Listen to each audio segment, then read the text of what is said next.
Segunda de Timoteo, capítulo 1. Segunda carta a Timoteo en el capítulo 1.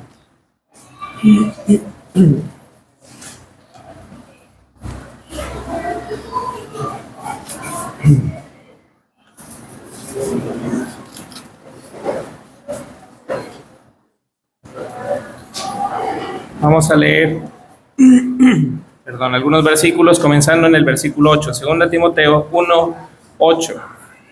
Por tanto, no te avergüences de dar testimonio de nuestro Señor, ni de mí preso suyo, sino participa de las aflicciones por el Evangelio, según el poder de Dios, quien nos salvó y llamó con llamamiento santo, no conforme a nuestras obras, sino según el propósito suyo, y la gracia que nos fue dada en Cristo Jesús, antes de los tiempos de los siglos, pero que ahora ha sido manifestada por la aparición de nuestro Salvador Jesucristo, el cual quitó la muerte y sacó a luz la vida y la inmortalidad por el Evangelio, del cual yo fui constituido predicador, apóstol y maestro de los gentiles.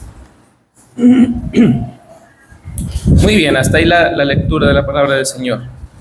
Aquí comienza el pasaje hablando acerca del Evangelio de Dios.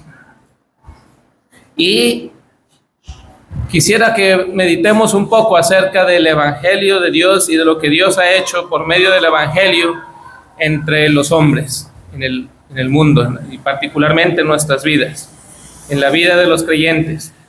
Dice que Él no se avergüenza del Evangelio en Romanos, porque es poder de Dios para salvación. Y acá le dice a Timoteo, en los últimos días de su vida como hombre pues aquí en la tierra, le dice también: no te avergüences de dar testimonio del Señor, no te avergüences del Evangelio, sino participa de las aflicciones por el Evangelio, según el poder de Dios. Hay algo que tiene el Evangelio. El Evangelio proviene de Dios y es precioso para Dios, es precioso para los que son de Dios, pero trae aflicción de parte de los que no son de Dios. El Evangelio no es popular.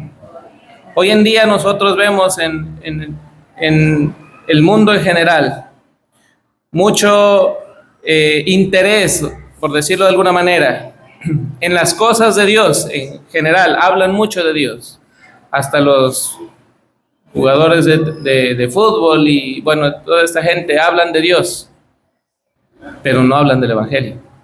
El Evangelio no es popular. Si usted le habla a una persona de estas en cuanto al Evangelio, generalmente no gusta el Evangelio. Pero el Evangelio para Dios es sumamente precioso y para el creyente es sumamente precioso. Y dice aquí Pablo a Timoteo: participa de las aflicciones por el Evangelio. Si el creyente, por predicar el Evangelio, por vivir el Evangelio, es despreciado, bueno, hay que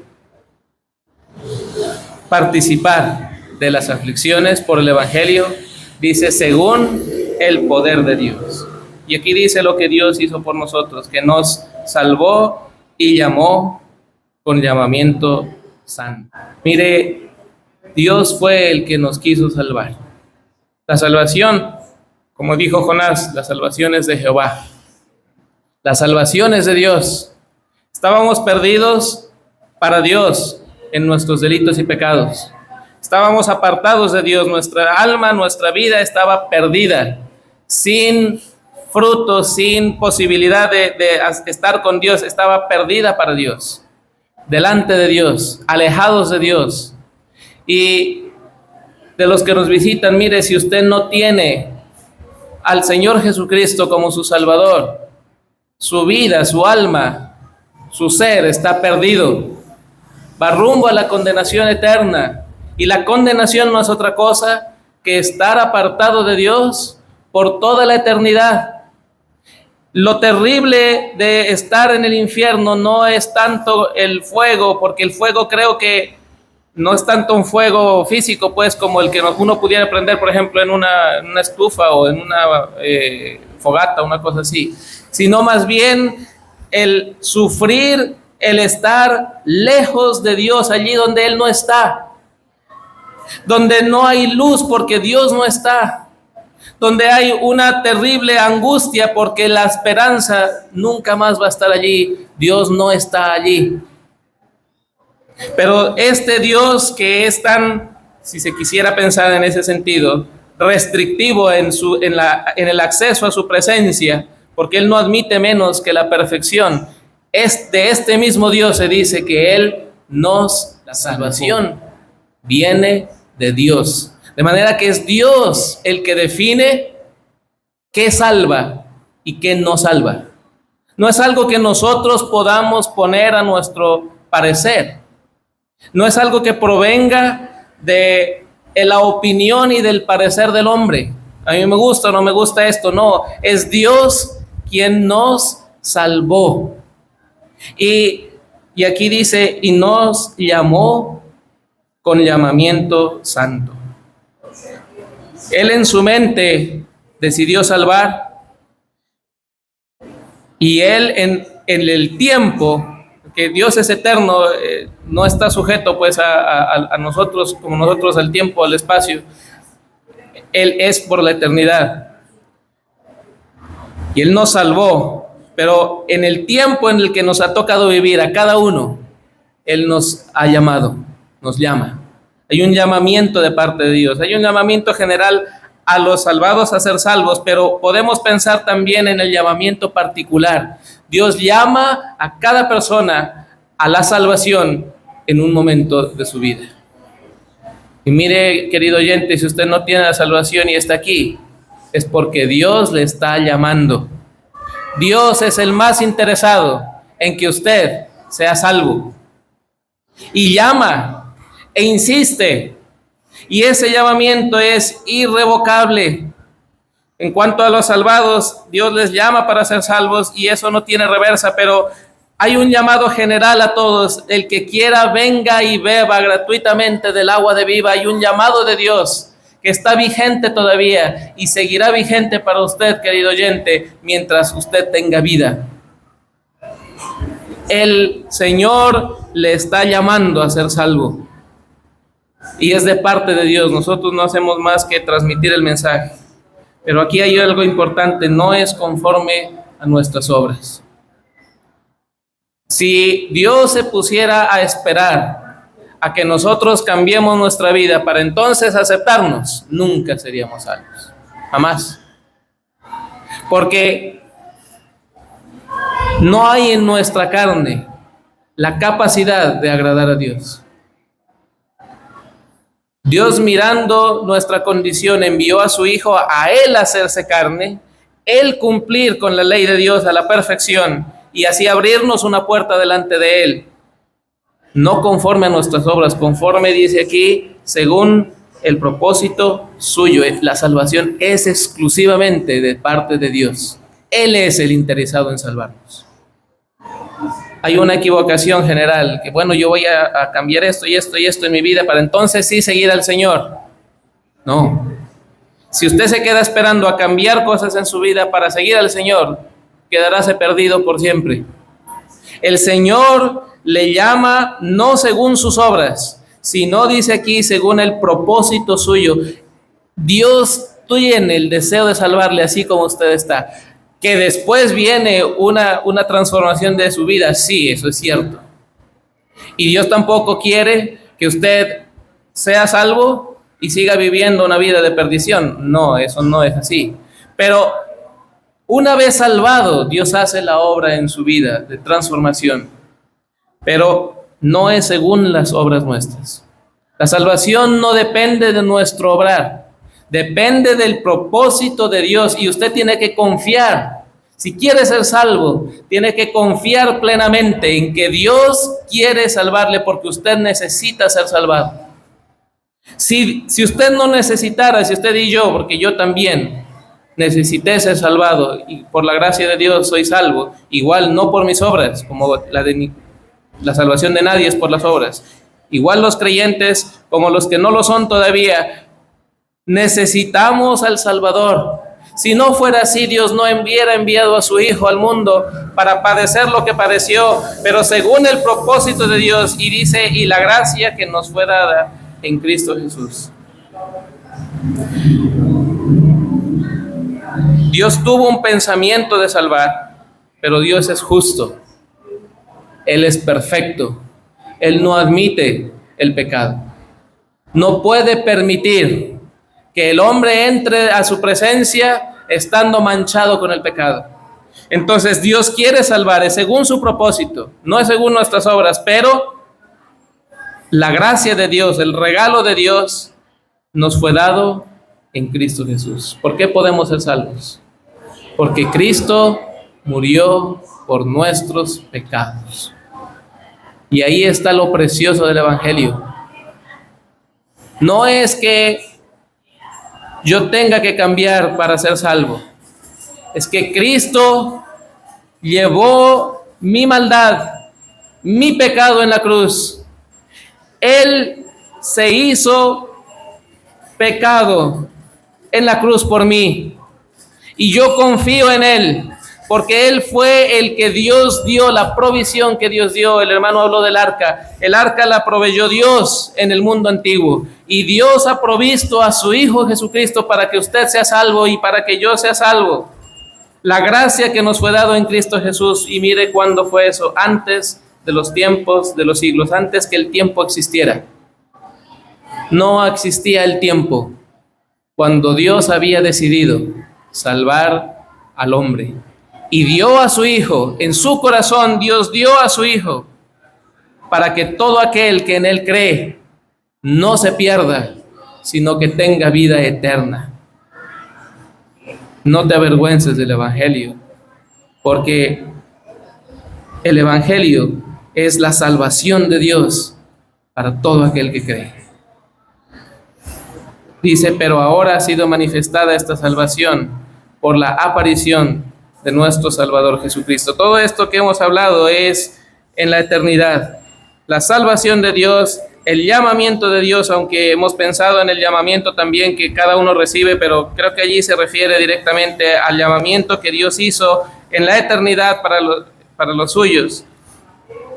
El propósito de Dios, la gracia de Dios, el regalo que Dios nos da, todo esto viene desde la mente de Dios en la eternidad. Antes de que el hombre existiera, antes de que nada existiera, antes de que el universo fuera hecho, Dios ya lo había pensado así. Pero llegó el momento en que todo eso que Dios pensó se hizo realidad. Y mire, mi querido oyente, la salvación proviene de Dios, pero tiene que hacerse realidad en su vida. Y en cuanto a la salvación y la vida que Dios quiere de nosotros, también es así. Dios ha pensado en la eternidad todo lo que corresponde al creyente. Dios ha pensado en todo para el creyente. Cómo Dios quiere ver al creyente. Dios lo ha pensado en la eternidad, pero tiene que llegar el momento en que eso se haga realidad en mi vida. Sea para la salvación o sea también para la consagración al Señor. Tiene que hacerse realidad en mi vida. Cuando llegó el momento, Dios manifestó a su Hijo. Fue hecho carne. Se sujetó a tanto mal y a tantas terribles cosas, porque Dios lo determinó en la eternidad, pero llegó el momento en que fue cierto. El Verbo se hizo carne y habitó entre nosotros, dice el evangelista, dice el apóstol. Y vimos su gloria, gloria como del unigénito del Padre, lleno de gracia y de verdad. No fue algo que Dios pensó simplemente, que se quedó allá en un excelente propósito, en algo muy bonito, no. Para hacer eso tan bonito, tan precioso, tan digno de ser acogido, realidad, el Hijo de Dios tuvo que venir y hacerse hombre y padecer todo lo que padeció. No solamente en la cruz, sino humanándose en una mujer que era virgen, sí, pero que era completamente pobre, que no tenía absolutamente nada. Y el Señor fue manifestado con este propósito: quitó la muerte y sacó a la vida, sacó a la luz la vida y la inmortalidad por el Evangelio. Quitó la muerte. ¿Cómo la quitó? Por medio de la muerte. Él murió para, si se quiere pensar así, matar la muerte, acabar con la muerte, dejarla sin efecto. Él probó la muerte por todos. El Hijo de Dios, que es la vida, tuvo que padecer la muerte. Y mire cuánto no debe eso afectar la vida de un creyente. Si el Hijo de Dios, de su dignidad y de su perfección, vino a morir, a probar muerte, a estar apartado de su Dios, ¿cómo no yo voy a apartarme de todo aquello que no sea luminoso como Él lo es? Él quitó la muerte. ¿Cómo no voy yo a quitar de mi vida todo aquello que corresponde a la vida de muerte que antes tenía? Él quitó la muerte por medio de su propia muerte, por medio de sí mismo. Probó la muerte para que yo no tenga que morir. Y mire, cuando hablo de que todo aquello que sea de la vida de muerte, es cuando no tenía relación con Dios. Si algo en mi vida interrumpe mi comunión con Dios, eso es mi vida de muerte.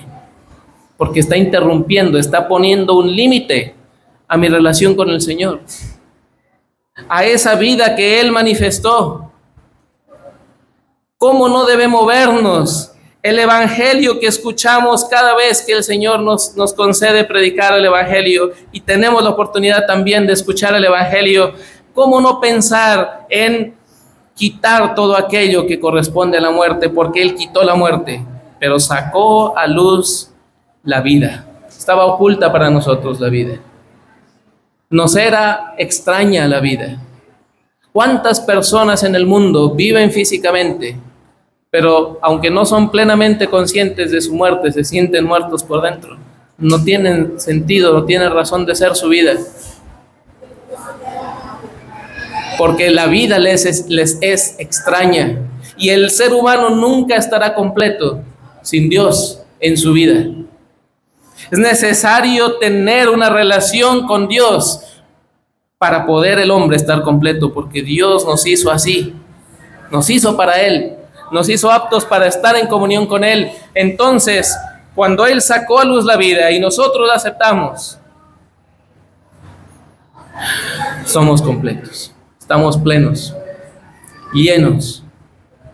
No puede tener sentido en la vida del creyente, no debería tener sentido en la vida del creyente que busque otras cosas para llenar el alma que no sea el mismo Dios, el Señor Jesucristo, y la relación cercana con Dios.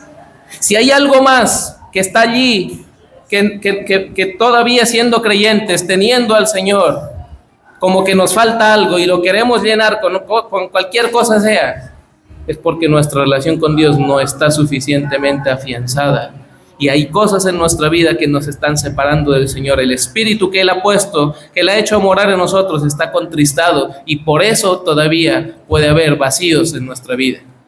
Y mal hacemos si en algún momento decidimos llenar nuestra vida con X cosa que no sea el Señor Jesucristo. Si algo, mi querido hermano, mi querida hermana, no tiene luz suficiente en su vida, recuerde que Cristo sacó a luz la vida. Busquémosle más. En aquello en lo que no estamos satisfechos, busquemos más a nuestro Señor. Allí encontraremos satisfacción y tranquilidad. Pero además dice aquí, y la inmortalidad, aunque allí la palabra pudiera ser más bien la incorruptibilidad. No no tanto a que nuestra vida no se va a acabar, como que no vamos a morir más, sino que no hay corrupción ya jamás. Él nos dio vida, una vida eterna, pero una vida en la que ya no vamos a pecar más cuando estemos en la gloria. Sí, aquí pecamos todavía, pero cuando estemos con Él, nunca más habrá pecado, nunca más habrá corrupción, nunca más habrá el impulso a hacer el mal, que todavía lo tenemos, ¿cierto? Todavía está allí. Pero cuando Él nos transforme por su poder, nuestro cuerpo sea transformado a semejanza del cuerpo del Señor Jesucristo, porque Él tiene un cuerpo de carne en la gloria. Nuestro cuerpo será hecho semejante al cuerpo suyo, un cuerpo que ya no tenga nada de corrupción. Luchamos con el pecado, sí, tenemos que luchar con él.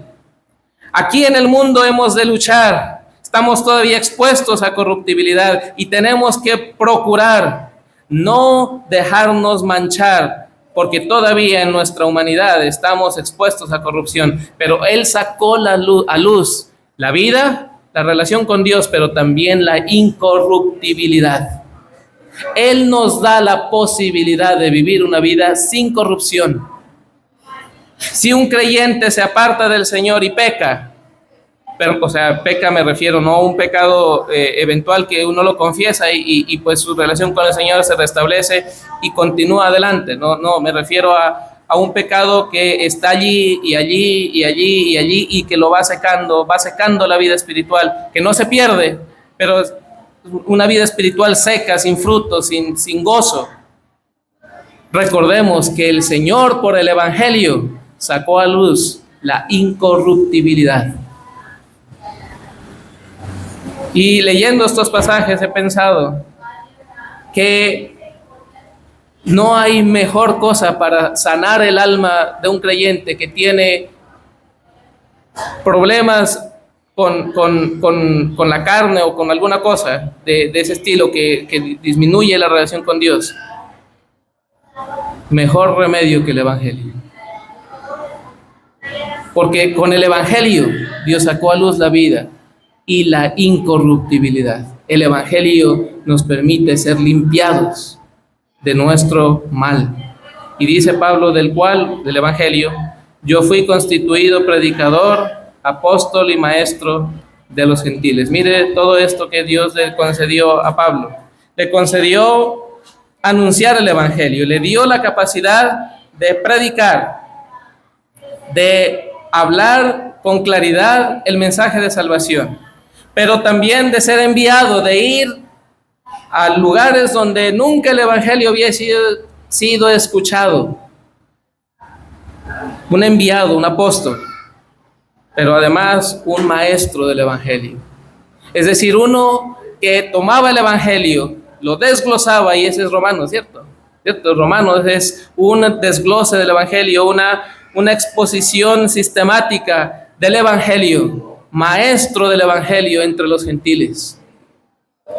Qué bien hacemos, hermanos queridos, centrarnos en el Evangelio, porque el Evangelio trata de la persona del Hijo, y entre más llenos estemos de Él, más fácil será vaciarnos de todo aquello que no compagina con la persona de Cristo, que no va con Él, que si procuramos reflejar a Cristo, vamos a darnos cuenta de aquellas cosas que no le hacen justicia, como se dice, o no corresponden a Él, y podremos despojarnos de ellas para la gloria y honra del Señor, porque allí entonces podremos decir como el apóstol Pablo, para mí el vivir es Cristo, y si el morir es Cristo, el vivir es Cristo, y me muero, pues voy a estar con Cristo ya viéndole completamente. Entonces el morir es ganancia. Morir pues es mucho mejor, porque ya me libro de todo esto que me toca aquí y estoy permanentemente con Cristo. Pero mientras eso no sea así, dice Pablo, y que así fuera en nuestra vida, qué glorioso. Para mí el vivir es Cristo. Si hay algo que llena mi alma, que me hace vivir realmente la vida, no son las cosas, las bagatelas de este mundo que pasan, sino el vivir es Cristo. Que el Señor nos ayude con esto, que podamos apreciarle cada vez más. Vamos a orar.